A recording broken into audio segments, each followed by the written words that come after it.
Bună, eu sunt Sabina și acesta este Zest, un podcast despre scris și sardine. Legătura dintre ele o aflați dacă ascultați interviul de azi cu scriitorul portughez José Luís Peixoto. Acesta este ultimul episod din 2021. Dacă ne-ai fost alături anul acesta și ți-au plăcut conversațiile noastre, susține-ne pe patreon.com/zestpodcast. La anul facem lucrurile cel puțin la fel de interesante. patreon.com/zestpodcast. Mulțumim! Restul episodului va fi în engleză.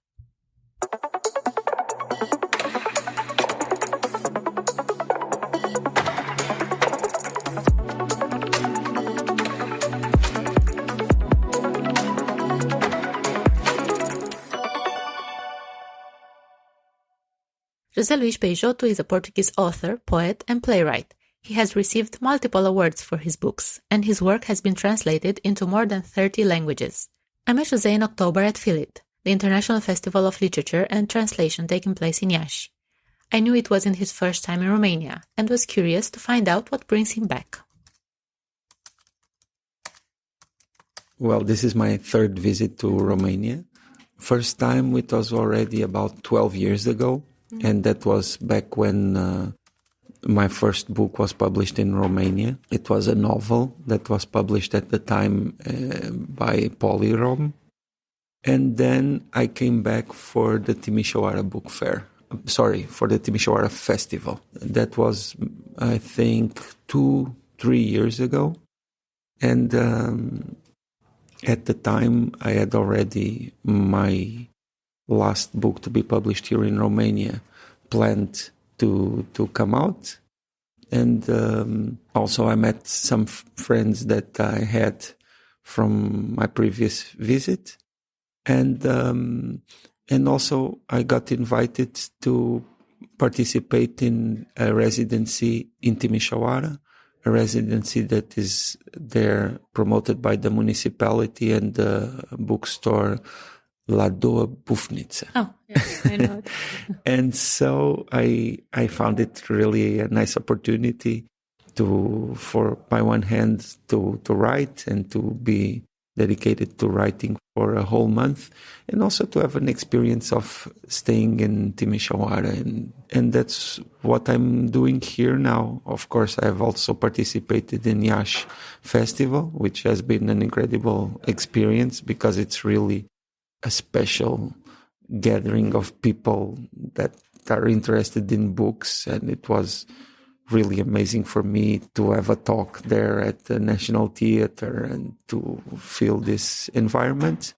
But now I'm getting ready to stay in Timișoara for a few weeks and to write, and also I will attend as part of the audience the Timișoara Festival, which will be already in the next few days. And that's it for now. What are you working on in Timișoara? What will you be writing? Actually, yes, of course I can share. I plan to do two very sensitive works. One is to finish a play that I have been working on already for a few months, and it's a theater play that actually is even connected with Romania. So it makes all the sense to finish it here, and I'm already in the last moments of it, so I'm about to finish it. And then I plan to start one novel, which is also an idea that I have already very developed, but it will be very good to have this availability to dedicate myself to this work, which is really sensitive. To start a novel, it's very important because a lot of the important aspects of it are, of course, defined in the beginning. I think there are writers who, like you, who like to define things from the beginning, and others who just figure things out along the way. Yes. You cannot do that. No, I'm very strict in having it all decided in the beginning. I mean, I think at least the most important aspects of it, because I feel that if you already know how it ends, then you start preparing it in every detail along the way. That's how it happens also with life. I mean, future is already here. We cannot fully identify it. We cannot distinguish how our future is already among us, but its seed, it's definitely here. And later on, we will be able to notice that things that will happen have in little details started much sooner.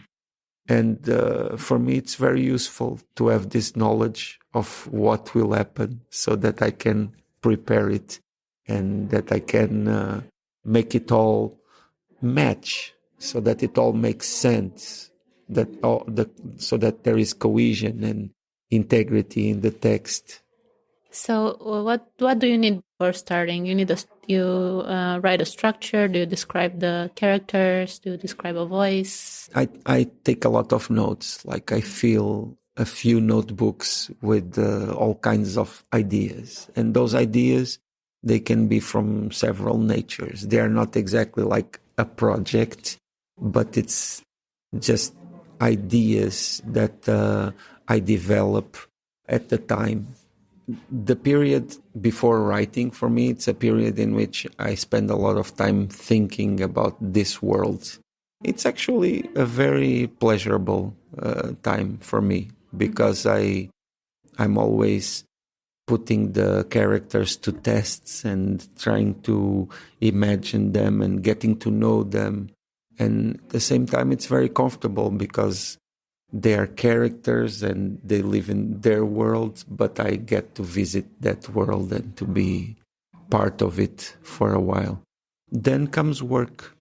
and that work, of course, also needs some availability to create as you are writing. I mean, of course, not everything is fully created. There are sometimes details that in my plans I imagine in a way, but then when I go very concrete about it, I notice that it's a bit different from what I expected. Sometimes, for example, in terms of length, it can happen that I'm for a long time nurturing an episode, a moment of the novel, and I think it will be like very strong and that it will last for a few pages. And then while I'm writing it, I notice so that it keeps the strength that I've imagined, it only has to be like one paragraph. Or the opposite also happens. Sometimes there are a few things that I think that will be really fast, but then I notice that so that they keep the same pace and the same, to be as a whole, to have integrity, I need it to be much longer. And then I have to adapt. Has it ever happened that you made all these notes and started a project like this and then it didn't work? I never gave up on a project. Okay. I mean, there is never a project that I interrupted and never went back to it. But many times I had to restart it. For example, a novel that I had to go back to the beginning when I already had about 300 pages. I restarted it, but I used a lot of the things that I had already written. I just went on a different direction, and some of the things that I had were useful, others were not. I rearranged, I reorganized the whole book. It has even happened with this last one to be published here in Romania. In this case, I did not have 300 pages written, but I had like 60 or 70, and I had to go to page 1 because it was going in a direction that I felt was not solid enough to keep the whole idea. You're talking about autobiography? Yes. Is it pronounced autobiografia in yes. this as well? Yes, yes, okay. Yes. I read it recently. I haven't finished it, but I read most of it recently, and I found there an idea, a paragraph that I found kind of funny when the character José is young and he thinks he's going to be an amazing writer, a universal writer, and he doesn't have to study. So I was wondering, how did you think of yourself as a very young writer, a beginning writer? Did you have these ideas about yourself as well? Yeah. Actually, that novel is all about writing, and it's about the difficulties of writing. And the main idea of this novel puts together a very accomplished writer who has done everything and is full of certainties about writing, and a young writer who has all these dreams, but in fact has published a novel, is struggling with the second novel, which is like a cliche for writer's block and for all kinds of difficulties. Personally, I have started writing very young and publishing very young. The first book that I ever published, I published it when I was 25, and I published it by myself. It was a self-edition, and I had written that text when I was 21. So it was really young. Fortunately, things happened in a way that I don't regret what I published, because whenever I see teenagers writing, or young authors, or young people aspiring to publish, and when they ask me for advice, the advice I always give them is, don't rush, don't be too impatient, take your time, because writing is actually about time, and is writing and publishing does not need to have this urgency. Most times, I mean, sometimes reality contradicts this, but most times in terms of literature, I think it's more advisable to take your time. That's not what I did. I published very young, but fortunately that worked out for me. Of course, that today, when I look back, I see that I was really lucky, because things could have gone wrongly in many moments, but chance worked for me, because the first book that I published is a book that I still believe, and that it's a book that it's still very alive and being read. The first novel that I published, which was a novel that I have written not fully convinced that I could write a novel. So I wrote this first novel to prove myself that I was able to write a novel. But it worked really well. I got José Saramago Award. It's published in many countries. And so from there, I made a life out of writing. But of course, today I'm much more experienced. And even though I feel that I lost some things that I had and that were even precious, what I gained is much bigger. And today I feel that I can achieve depths of writing that are much more ambitious than the ones I could 25 years ago. What did you lose? Some naivety, that it's also positive. I feel that it's also positive to have some naivety while you write. That will make you probably be less conscious and less critical about things that are natural to you and that you don't contradict. Later, you become a bit more prejudiced by ideas that probably don't even come from you. They come from your surroundings and negative views that probably will not be very useful to you.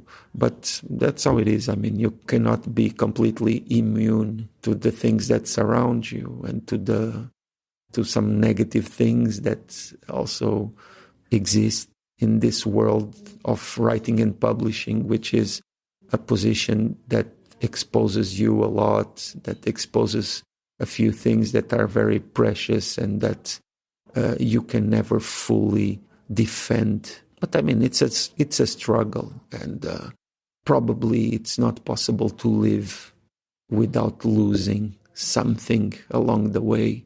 Otherwise, you would be motionless. You would be without any movement.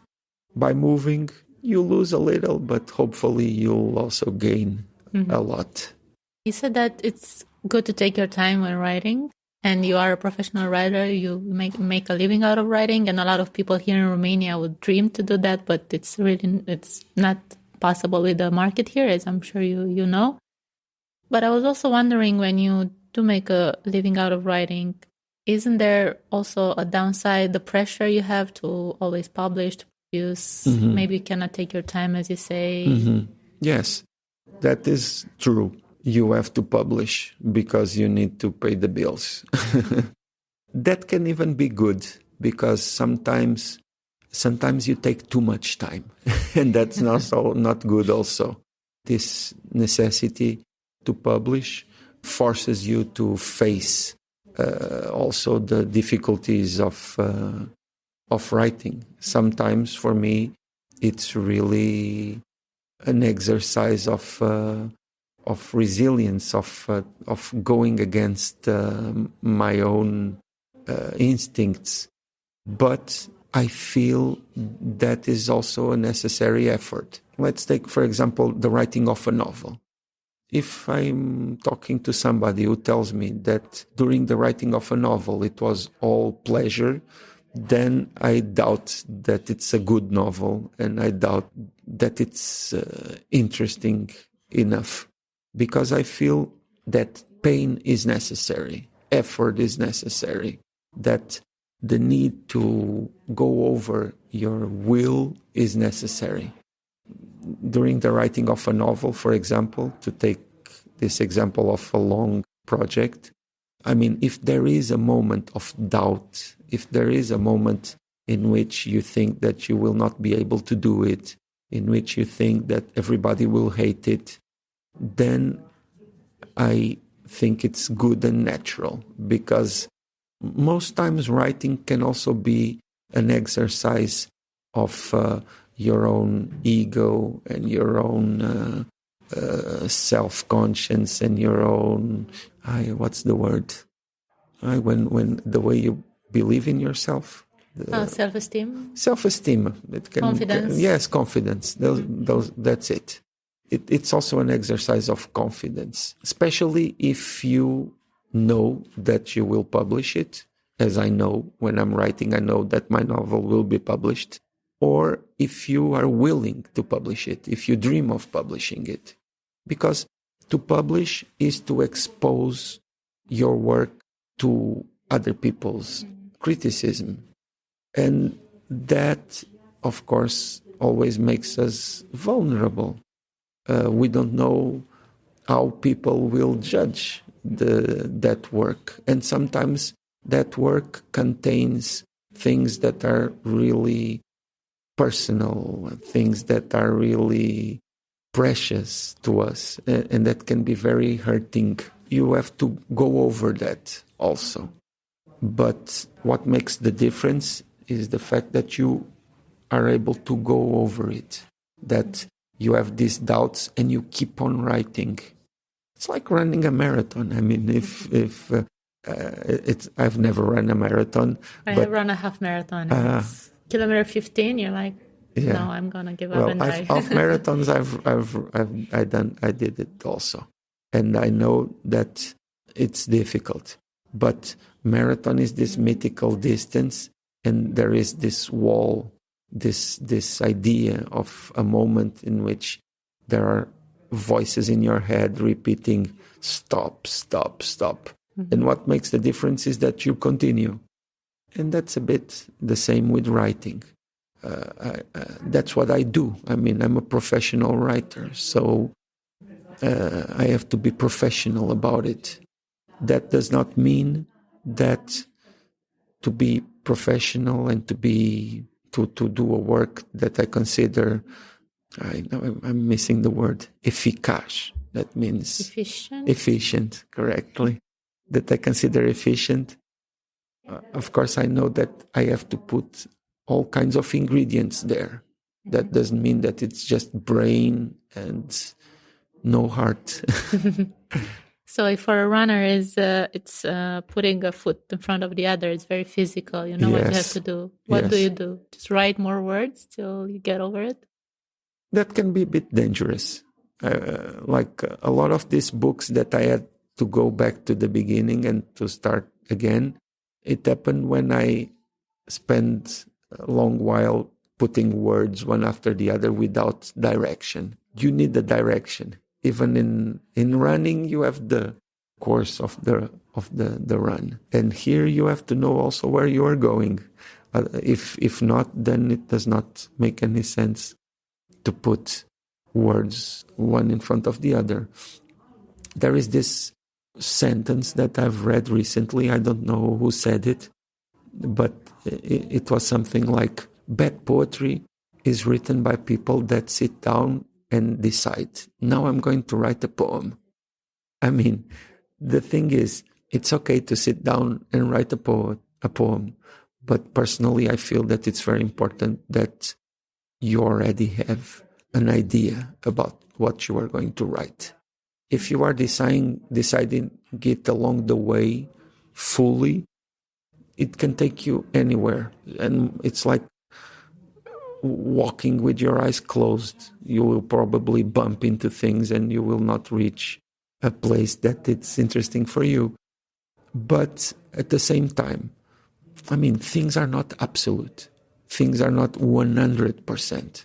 And while writing, you have to make a lot of decisions in the process. The words are chosen in the moment. The sentences are arranged in the moment.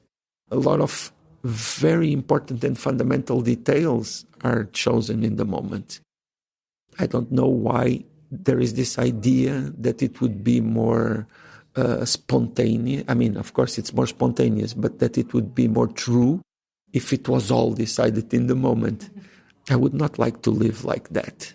I think it's good to reflect and think. And I feel that to think is always a good thing. I think maybe it's because we think that art takes inspiration and, talent and creativity. And we think of these things as things that just come to you. Mm-hmm. But whoever practices art knows that that's not true. There's a lot of work behind that moment. That's like making the decisions of your life in the moment. It will probably take you in the wrong way. Mm-hmm. The fact that you think about something doesn't make it less true. On the other hand, I think that you need to evaluate yourself. You need to evaluate your decisions so that they can actually be true to your real and deep intention. Otherwise, you will be just on the surface. The other day, I was watching this documentary, very interesting, about sardines in the Atlantic Ocean. Mm-hmm. And it was very interesting that in the Atlantic Ocean, there are groups of sardines that go swimming along the Atlantic Ocean, which is huge. Mm-hmm. And sometimes these groups have about 100 kilometers length of sardines. So wow. It's millions of sardines swimming in the Atlantic Ocean. And imagine what decides which way these enormous groups of sardines go is the quantity of food that they sense just in front of them. If they sense that there is food in like a few meters in front of them, then all these millions of sardines go in that direction. We are not sardines. It's sometimes sometimes we have to go for a road that is more difficult in order to get to what's in the end best for us. We cannot just be deciding according to what's in front of our face. And regarding writing, that makes some sense, this sardine metaphor, because if you just go and if you just decide your way based on what you are seeing at the moment, then you never do this abstract work of building all the structure to go from A to B in a way that it's meaningful. How do you evaluate your writing or other writing? How do you decide it's good? What do you have to see to say, okay, this is good? Well, there is a number of criteria that you always take in consideration. I think that that criteria is concrete enough. Of course, there is some subjectivity, some abstractness in it, but I think it's fairly objective. And personally, the value that I consider the most is coherence, unity, in the sense that in the text, you need to create a logic, and that logic can be very complex. It can be even paradoxical. It can, as the world sometimes is. It does not mean that it has to be very simple. I mean, I've written novels that leave people very confused, and sometimes they feel it does not make sense. But to me, it makes sense. I have to be able to explain it to myself. But of course, it does not have to be obvious. It's not interesting if it's obvious. And then it has to be efficient. Of course, that you are not fully responsible for every reader.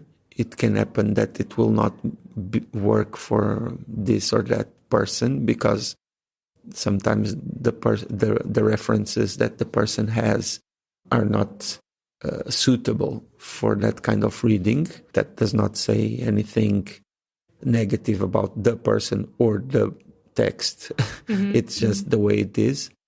But I feel that it should at least aspire to communicate, to be an object of communication. I don't think, at least for me, it's not interesting to think of a literary object that despises the person that will eventually read it.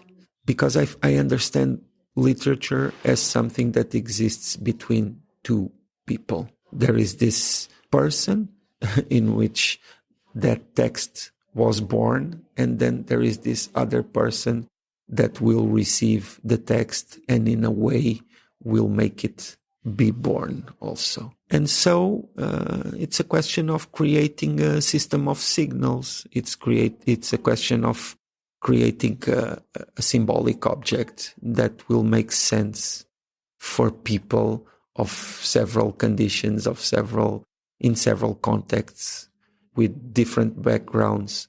But I think the most important characteristic for me is coherence. Personally, I feel that texts in which I don't recognize quality lack coherence. You don't understand why they are doing certain things, and sometimes you feel that these decisions and these forms don't make sense. Mm-hmm. And that takes you out of the story when you start to wonder, why is this here, or why doesn't this? Yeah, well, I mean, if you find, for example, an episode or a character or a description that does not add anything to the main purpose of the book, or to what you identify as the main purpose of the book, then you feel that you are being fed with paper, that is not nice. One last question. If you were to write a message, let's say here in the center of Iași, on a billboard, a short phrase or a message or something, a verse, what would you choose for the Romanian people to see? I think I would choose maybe a word that would suit not only Romanian people, but everybody in this moment, which would be hope. What's the Romanian word for hope? Speranță. Also similar to Portuguese, esperança. Because I think it's a fuel that we really need in all moments of life, and specifically now with the situation that we are all going through with the pandemics and all this kind of dystopia and this thing that we never imagined to have in our lives. I think it's really important that we keep on hoping and dreaming of the future, which actually is something that books also help people to do.